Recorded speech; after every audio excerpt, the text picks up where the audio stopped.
sábado, 3 horas da tarde, depois de uma bela feijoada completa, pinga da boa de Minas Gerais, com imposição de mãos para ficar mais deliciosa ainda, e vocês aqui me olhando e eu tendo que falar com vocês. É duro, né? Eixa vida, que sacrifício, né? Que sacrifício. Espero que valha a pena. Eu espero que valha a pena. Vale a pena.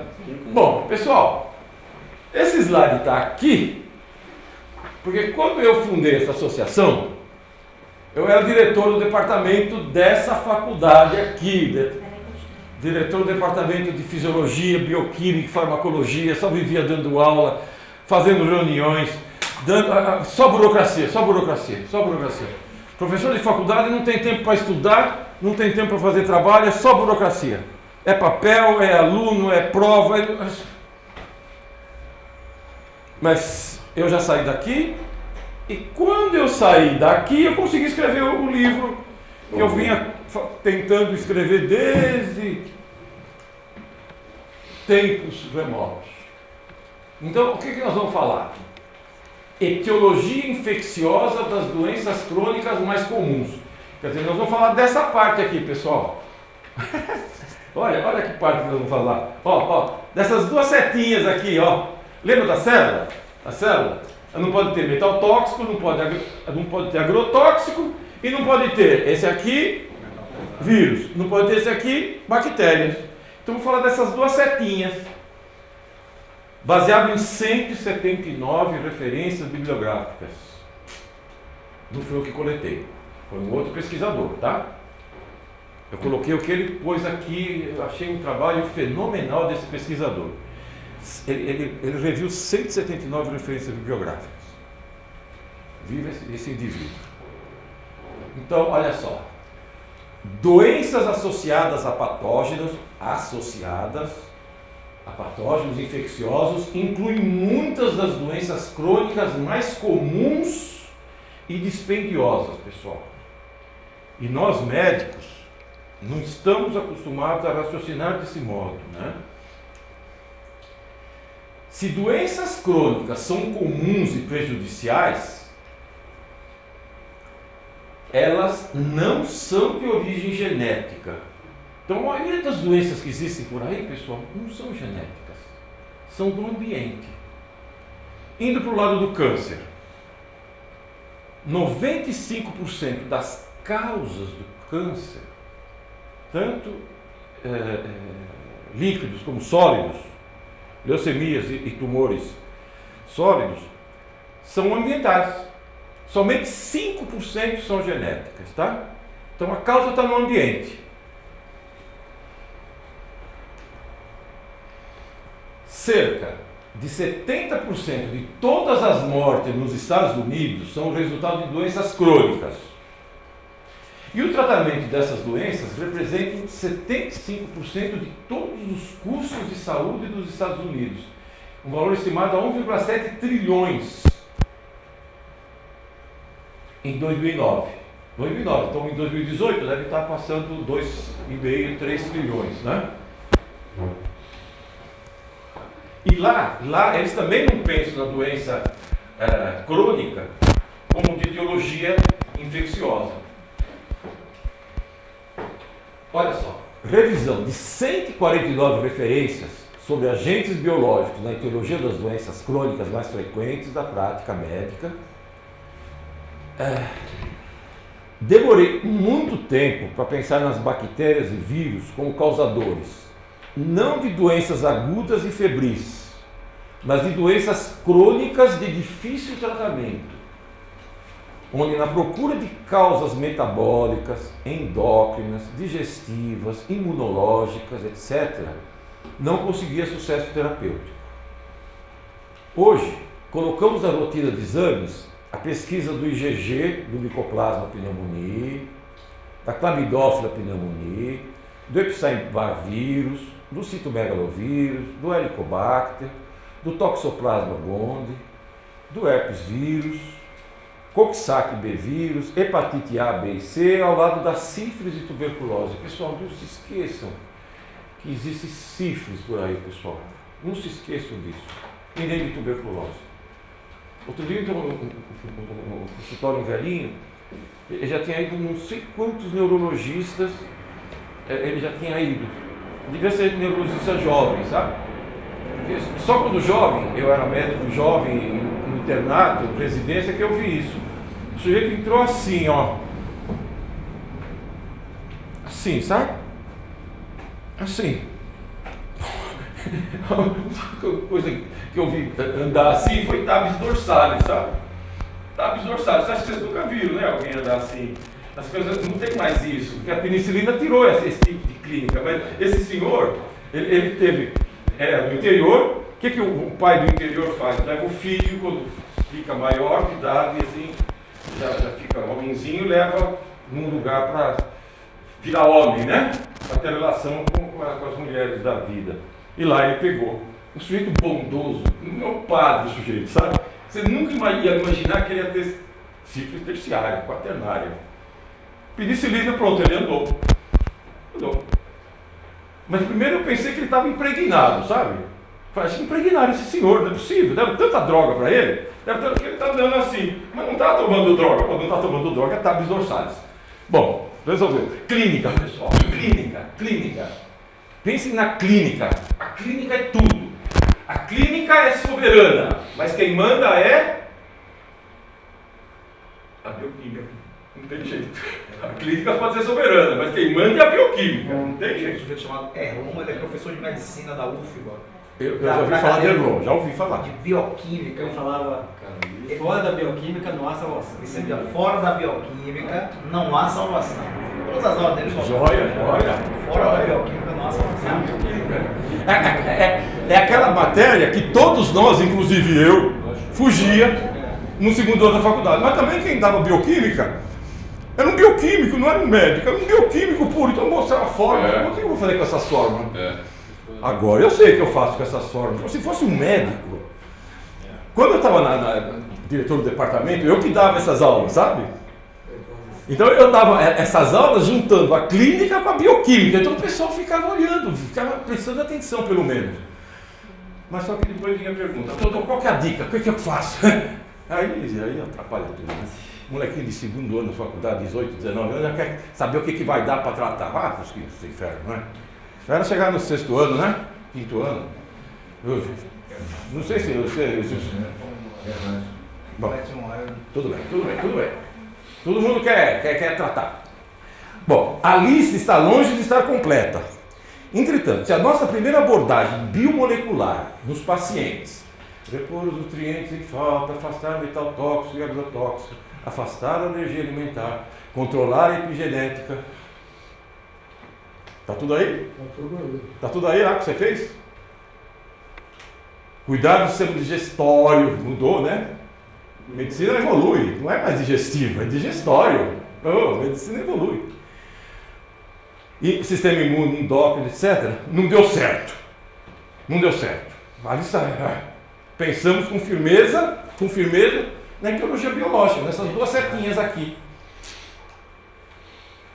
Para um micróbio patogênico infeccioso, que foi notado frequentemente, acompanhando uma doença, olha só, para um micróbio patogênico infeccioso, que foi notado frequentemente, acompanhando uma doença, associado a uma doença, existem várias possibilidades lógicas que podem explicar essa associação. Primeiro, ele é um espectador inocente, não tem nada com isso. Segundo, o patógeno predispôs à doença. Terceiro, ele é uma condição necessária, mas às vezes não suficiente para provocar a doença. Quarto, o patógeno é a causa direta e singular da doença. Tá certo? Você encontrar um EBV alto com uma doença, pode ser um espectador inocente. Pode ser que esse EBV tenha predisposto à doença. Pode ser que tenha sido uma condição necessária, mas não suficiente para ter a doença. Ou então ele pode ser a doença. O que a gente faz? administra esse indivíduo, esse vírus. No final, a conduta é a mesma, mas pode acontecer tudo isso. De novo.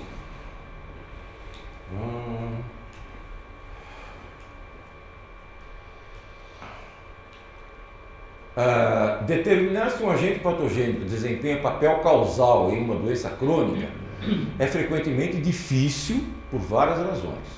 Olha só. O período de tempo entre contrair o agente infeccioso e o aparecimento dos primeiros sintomas da doença pode ser longo, às vezes décadas. Olha só, a gente convive com o Epstein-Barr vírus, estava convivendo com a gente. Então nós passamos por um trauma psíquico, uma sobrecarga de trabalho, uma sobrecarga emocional, grande de curta duração, ou então pequena de longa duração. O sistema imunológico cai, polariza de M1-TH1 para M2-TH2. Cai a competência imunológica. O EBV aflora e aparece a doença, não é? Tá certo? Não é como uma infecção aguda. Vem a bactéria e os sintomas vêm em seguida. Uma infecção pode ser assintomática em sua fase aguda, quando primeiro contraída, e assim passar despercebida, e os sintomas aparecerem somente mais tarde, de uma forma crônica. Algumas vezes, as estirpes específicas únicas de um agente patogênico estão ligadas a uma doença. Outras estirpes do mesmo micróbio podem ser inofensivas. E nós não vemos estirpes na nossa microbiologia, pessoal. Não se vê estirpe. O que se vê é bacilo alcoócido resistente, gram positivo, gram negativo. Nós estamos nessa época ainda, de 100 anos atrás.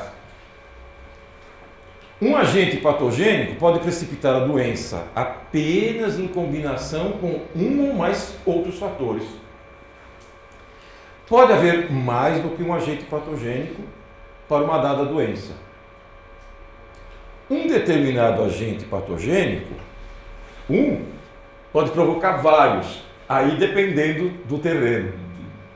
Quer dizer, existem as duas possibilidades, né? Aquilo que você bem explicou no final da aula de manhã.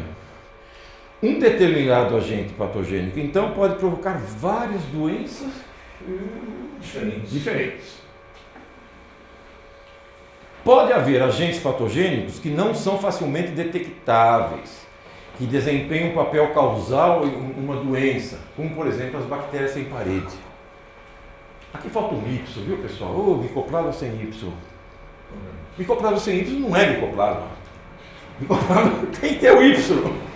Micoplasma, pneumonia com Y, Clamidófila, etc. Um micróbio patogênico pode causar doença facilmente por meios diretos, como por infectar e destruir células, ou causar a doença através de meios indiretos, mais complexos e complicados, com as citocinas, né? Libera a citocina inflamatória.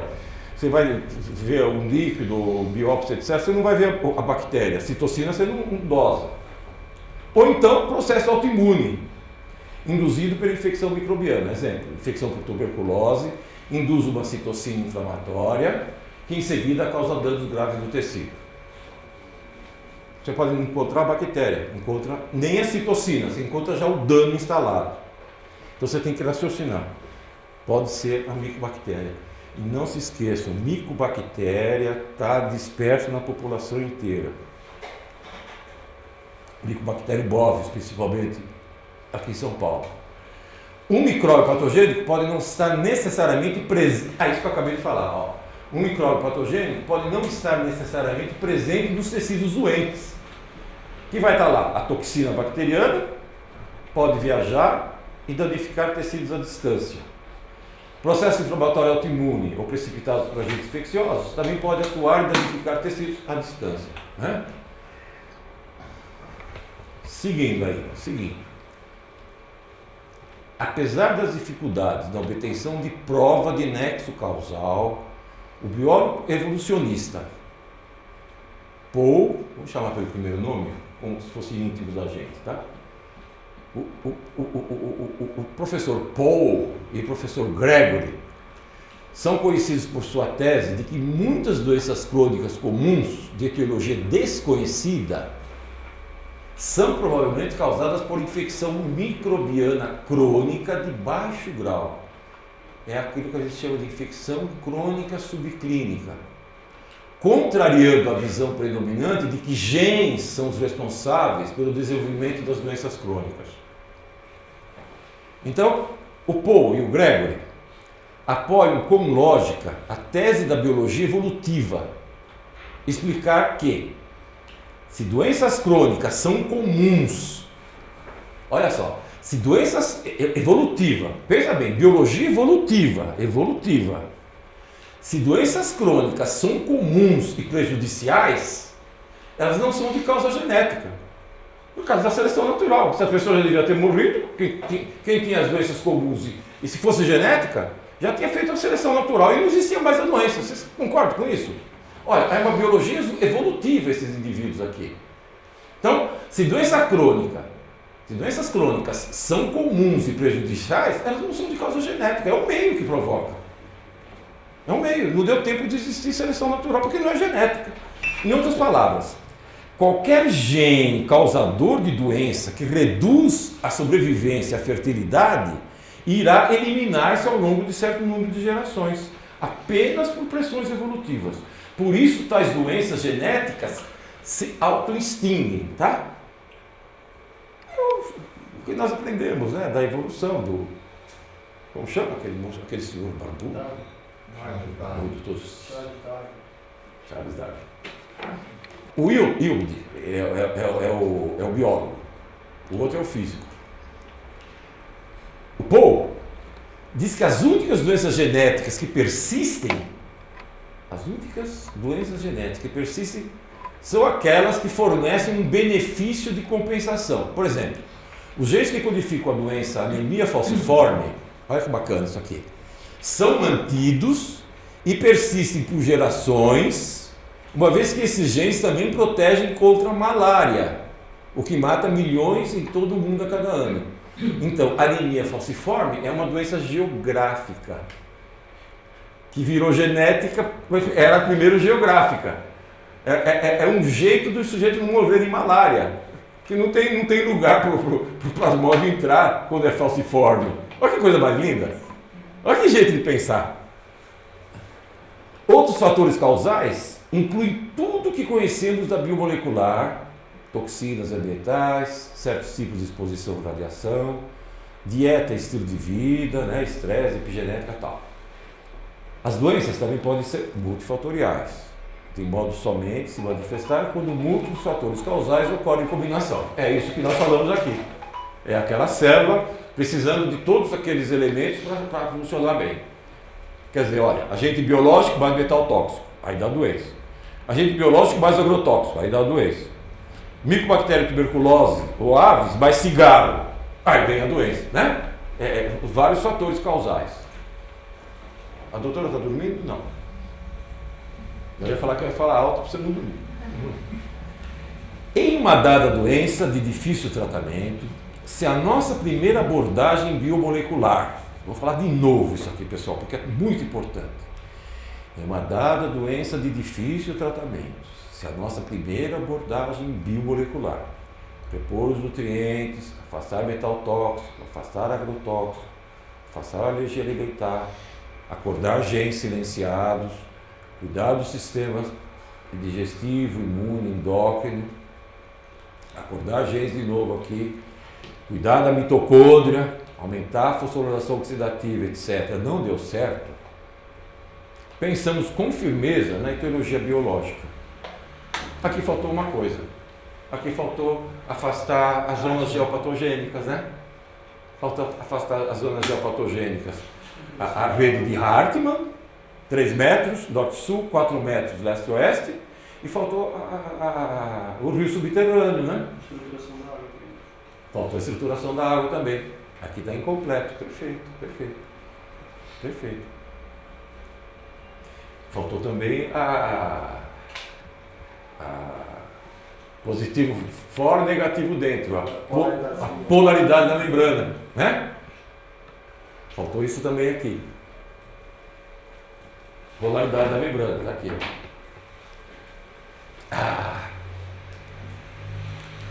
Lista de doenças associadas com patógenos infecciosos. Na lista de doenças associadas a agentes infecciosos abaixo que nós vamos mostrar, tenha em mente que não há nenhuma prova definitiva de que os patógenos associados desempenham um papel causal na doença, e sim apenas uma possibilidade. São necessárias mais pesquisas para determinar se esses patógenos participam de modo causal nas doenças que nós vamos elencar. Note que a lista abrange algumas das doenças humanas mais comuns associadas com agentes infecciosos, mas não exaure as possibilidades, não exaure, né? Então aí vem. Então, olha só, quando um paciente vai no neurologista, queixando-se que está com deficiência de memória, a primeira que vem na mente dele, do neurologista, é Alzheimer. Já com 70 anos, com diminuição de memória, é Alzheimer, né? Agora, um bom neurologista, claro, vai ver se ele não está tomando antidepressivo, né? Se não está com alguma infecção aguda. Vai fazer isso. Ele vai ver, puxa vida, mais cauteloso ainda, será que ele está com glioblastoma multiforme? 60 anos não é idade, mas faz uma tomografia, deu negativa, não tem tumor cerebral.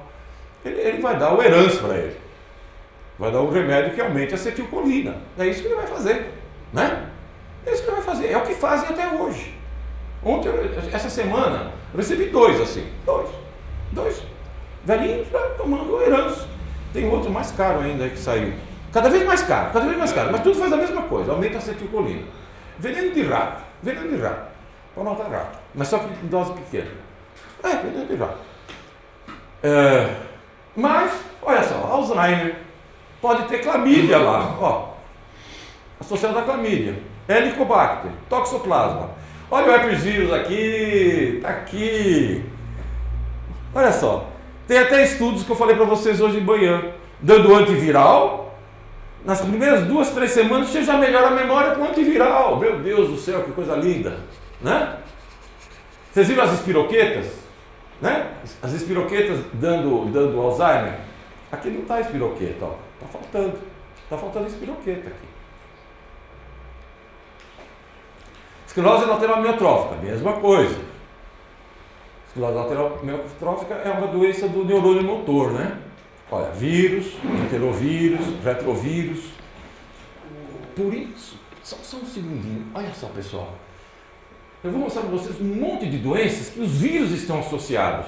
Então imagine o seguinte, vocês pegam esse indivíduo e dão colecalciferol, 5 gotas de 10 mil unidades todo dia. Aí dão a riboflavina, 100 miligramas, genisteína 300 miligramas, retinol, 10 mil, 15 mil unidades, vitamina K2, 200 microgramas por dia. Olha que beleza. O que você vai fazer? Vai melhorar, você vai polarizar o sistema imune para M1 que H1, imunidade celular. Esses vírus são administrados. Só com esse modo de fazer, vocês já vão administrar esses vírus. Se vocês acrescerem o que a gente existe na medicina, nossa medicina, que nós nos formamos, um agente antiviral, Valtrex, por exemplo, Valaciclovir, né? Vanciclovir, vai aumentar a eficácia, né? Vocês entendem aqui que eu não esqueço a medicina que eu aprendi na escola, né? Deu para entender isso, né, pessoal? Essa aqui é uma medicina que veio aumentar a eficácia daquilo que eu aprendi na escola, né? Até anorexia nervosa, pessoal. Como que você ia imaginar que a anorexia nervosa podia ser borrélia? Aí você manda para o psiquiatra, manda não sei o quê, mas já mata a borrélia e acaba a anorexia nervosa. Streptococcus, tal. Ansiedade, citomegalovírus, Helicobacter. Asma, asma tem que ter. inflamatória. Aterosclerose é a clamídia que puseram, está em voga, está sempre todo mundo falando. AVC, clamídia, helicobacter, olha a micobactéria tuberculose aqui, micoplasma com Y, esse é o verdadeiro micoplasma. Varicela zoster, cardiomiopatia dilatada. Puxa vida!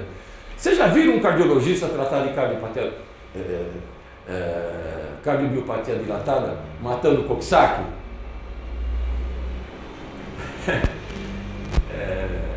No nosso grupo apareceu uma pergunta assim: será que o Bidort dá para saber a distância, doença, né? Vocês viram isso aqui? Eu respondi lá que eu vi uma vez o Omura fazer isso, né? Inclusive numa cardiomiopatia dilatada. Mandaram, acho que a fotografia do indivíduo, não sei o que mandaram dele, não mandaram o coração não, era a fotografia. E pelo Bidort, ele viu que tinha um vírus, e é esse vírus Coxsackie aqui.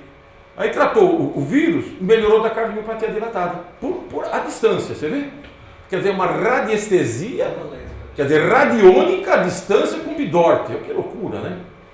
É física quântica, né? É a física quântica explicando a homeopatia, explicando essas coisas que parecem... antigamente era bruxaria, né? Se fosse em 1500 era bruxaria, agora não, agora a bruxaria virou física quântica, né? Não é? A bruxaria não virou física quântica? Vocês assistem aquela novela, Deus Salve o Rei? Ninguém assiste novela aqui? Pô, ninguém é noveleiro aqui? Poxa, que vergonha. Só eu que assisto novela aqui. Pô, é bonita aquela novela. Tem umas bruxas lá que fazem uns negócios doidos, mas é tudo a física quântica explica o que elas fazem, né? Mas elas são bruxas lá e são queimadas na fogueira. Que judiação, né? Mas ninguém assiste essa fogueira. Nem o senhor, professor. Eu assisto de vez em quando. Que bom, obrigado.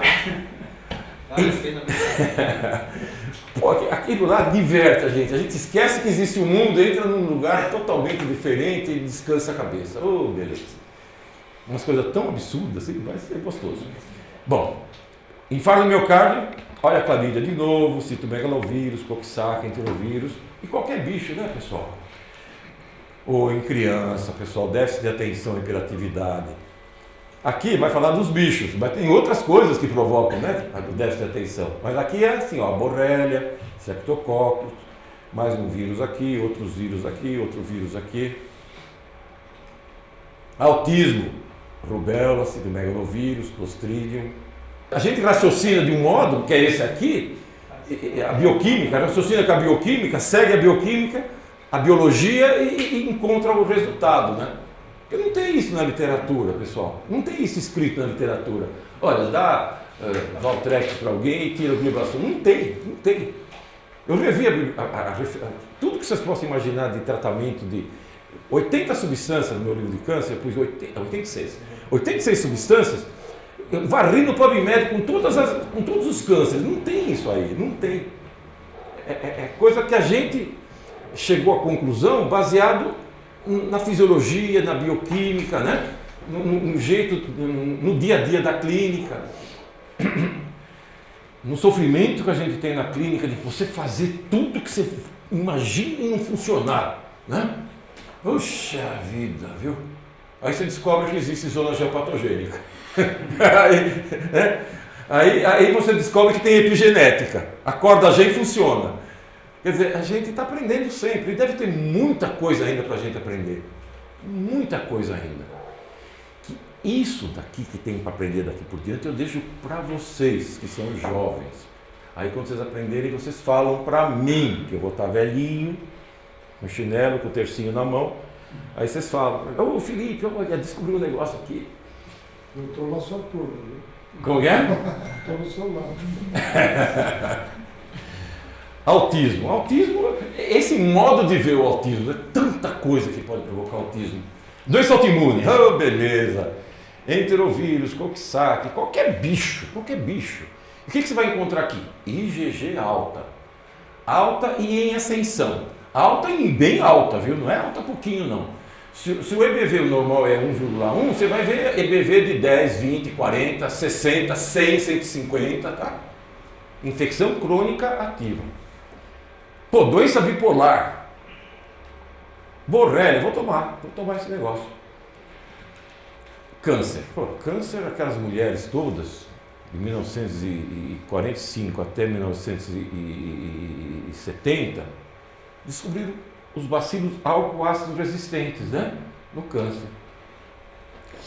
Aqui acredita-se que 15 a 20% dos cânceres são infecção por patógeno. Outros autores acham que muito mais. Câncer de adrenal, olha só, vírus. Câncer anal, papilomavírus. Bexiga, eu minto até. Tumor cerebral, glioblastoma. Aquela paciente minha. Não está o IBV aqui. A minha tinha IBV. Aqui tem, ó, citomegalovírus. BK vírus. Não tem. Ou tem? Não tem. Olha só. O meu era IBV. Câncer de mama. Vírus. Tumor carcinoide. Vírus. Câncer coloretal. Bactéria. Schistosoma. A salmonella tifo dando câncer de linfoma de Hodgkin, BV, hepatite. Sarcoma de Kaposi, vírus. Nós vimos o sarcoma de Kaposi por bactéria hoje de manhã, né? Bacilo álcool-ácido resistente, Kaposi. Câncer de fígado, hepatite B, hepatite C. E na Tailândia existe um verme do peixe cru, chamado, esse nome aqui, que eu nunca vou lembrar o nome, Opistorchis viverrini, que dá um colangiocarcinoma. Tem uma região da Tailândia que o colangiocarcinoma é endêmico, porque o peixe cru lá está infectado por esse verme aqui, ó, esse Opistorchis viverrini, aí dá colangiocarcinoma. Lá eles não tratam com quimioterapia, eles matam um verme. Câncer de pulmão, clamídia, aqui, ó, 60%, micobactéria, tuberculose e aves, 60%. Eu estava com a ideia de 40% na cabeça, mas 60%. Leucemia, também tá, tem os vírus. Mesotelioma,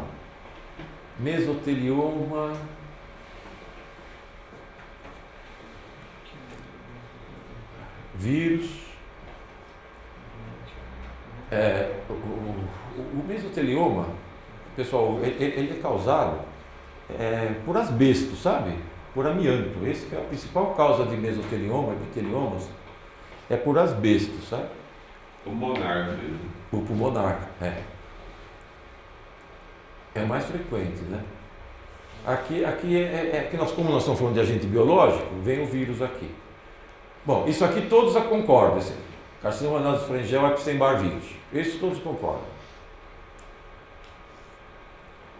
Câncer orofaringel, mais vírus, tudo vírus, né? Mais vírus que bactérias. Vocês notam aqui, né? Colo de útero. E o HPV, né? Colo de útero, HPV, bem lembrado.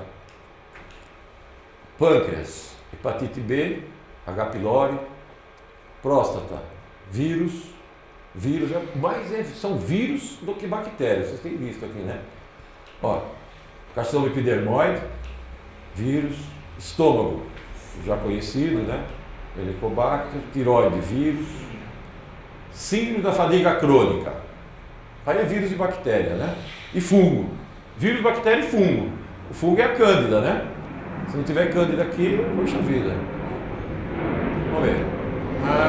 Enterovírus, coxsackie, herpes vírus 7, parvovírus, nem sei o que é isso, burdete, clamídia. Não puseram cândida aqui, ó. Não puseram cândida. Cândida é uma das mais frequentes que dão fadiga crônica, né? Usa fluconazol? Como? Fluconazol? Você usa fluconazol para cândida? Não dou. Eu diminuo a ingestão de carboidrato. Eu dou carboidrato menor do que 50 e não 60, como eu faço com o câncer até. Índice glicêmico vai comer só índice glicêmico, alimentos com menor que 50. E frutose menor do que 20 gramas. Aí você tira a comida da cândida. Essas infecções, doutora, essas mulheres que têm infecção crônica, como se diz, corrimento, né? Corrimento por Candidíase de cândida. repetição. Repetição. Como que chama? Candidíase de repetição. Candidíase de repetição. Associado ao diabetes, né? Você trata, volta, trata, volta, trata, volta. Você tira o açúcar da mulher, melhora a candidíase. Porque ele come açúcar. Ou é diabetes também, né? Diabetes, porque o diabetes está cheio de açúcar lá, né?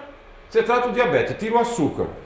Ainda não melhora? Faz a biomolecular nela, melhora, dá naltrexone para ela. Mas você não pode fazer que nem os oncologistas, né? Dá a quimioterapia para matar a célula cancerosa, mas receitaram Nutella para alguém aí, sabe? Um paciente com neoplasia, dá Nutella, pode tomar leite à vontade, carne à vontade, tudo à vontade. Aí cresce aqui, ele mata aqui. Cresce e mata. Cresce e mata, né? Por isso que tem que juntar. Esse livro que eu escrevi assim, o nome dele é assim, Oncologia Médica Integrativa. Eu não estou colocando de lado a oncologia e falando que aquilo que eu faço que é importante. Não. O importante é juntar o melhor dos dois lados. Puxa vida.